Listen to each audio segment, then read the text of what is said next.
app Contoso. Ma'am, kan dili So, makita ma'am, gingan mura nag-lag screen dire ma'am. nag-load di. Naglag imong Naglag, Ano screen, ma'am. ma'am. makita? Lagi mo Wa ma'am, nakita nga ma'am katarong module ma'am. Yes, ma'am. Mao ba? Sige, akong i-unshare then balik og kuan.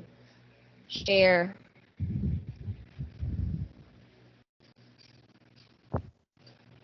Sige, let me share again.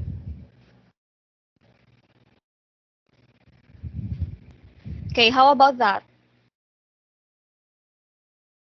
Okay na, kita na ma'am. Ana? Okay na, ma'am. Okay, so this one yung gibuhat ni Jeremiah. This digital scrapbook came from iyang name and then section. Next slide, PowerPoint iyang gigamit ha. So ang iyang text is entitled How Does Empathy Impact? Let me have Jeremiah. Ikaw ko present sa imong work dong kay mas kuan man kaani. Ikaw may nag-work. Okay ra? Could you explain to us giunsa ni nimo and then the content as well? I-share screen, ma'am? Kaya akong gi-share screen niya, imuha lang na Ay, siyang ako ma'am, na lang wala magkuan Wala person niya. gyapon ko, Mm. excuse ma'am, wala gyapon ko kakita sa share screen, ma'am. Black yan. Wala gihapon. Yes. Sige pa da. Ayun na lang. So the title of this text is How Does Empathy Impact Violent Video Game Preferences of Australian Teenagers? So kita na ang title sa iyang text and kinsay nagsuwat ani nga text by Karen Crawford. By the way, why do you choose this text dong, Jeremiah? Because, ma'am, title pa lang daan, ma'am, kuan, ma'am. It looks interesting, ma'am, kay interesting na day advantage ang video game sa moral sa karakter sa mga tao, ma'am. Just like Okay, what? especially teenagers. Mm. Empathy. Ora. Alright, because what we know, most of us would really think that video games have detrimental effect to the health of, let's say, young people or teenagers, and ano, but napuday siya Advantage. positive side, advantage. So let's see. So ano, yan na po siya gibutang diri nga my scrapbook text is related to what I have learned.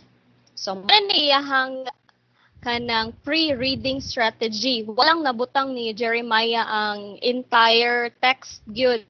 Pero okay ra siguro ni at least na title and then the author mo man importante sa nito. But you could actually include the entire text.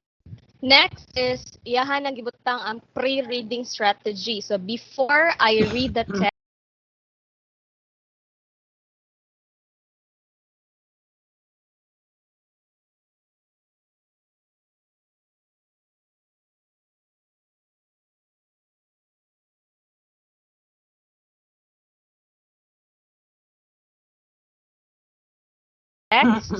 next slide.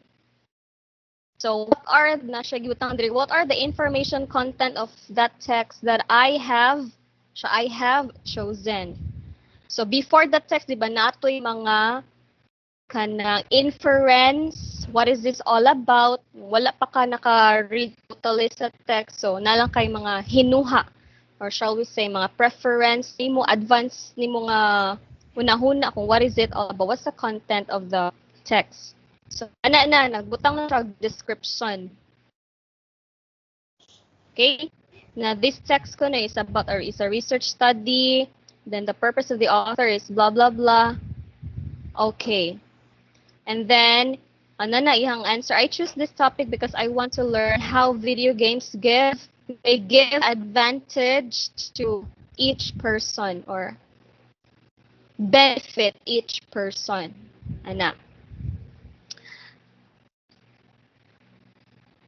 Okay, so next slide.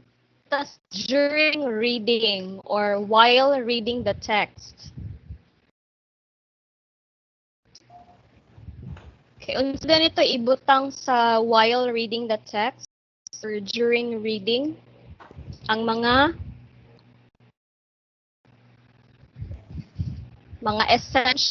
essential information. Okay, so nana diri tanan, what is the aim of this text? Since it's a research, so nganong nag-conduct man ni siningon ani nga research. So this study aims to research the influence of video game preferences of Australian teenagers due to personality traits such as empathy.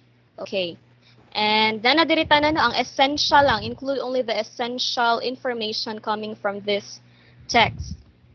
So na po, the first hypothesis, the teenagers will prefer exposure to violent games will have lower levels of empathy. Yan na po, ka-indicate na po ang results.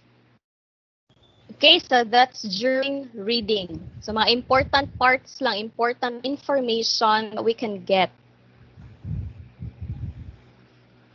Okay. So napod siya mga chart diri no. Contributions to the field. So nod, ari napod ka sa after I read, that's post-reading strategy. So imuhang nakatunan, reflections, realizations after reading the text. Okay.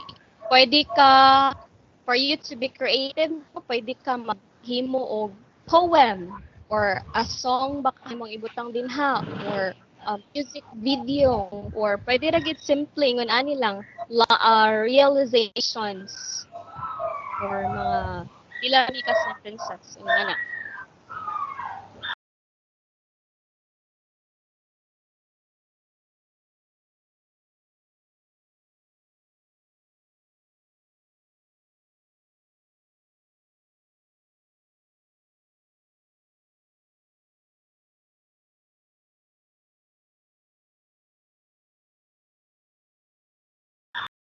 Okay?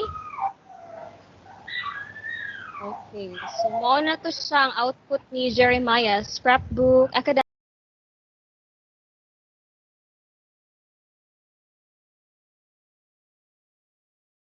tutorial.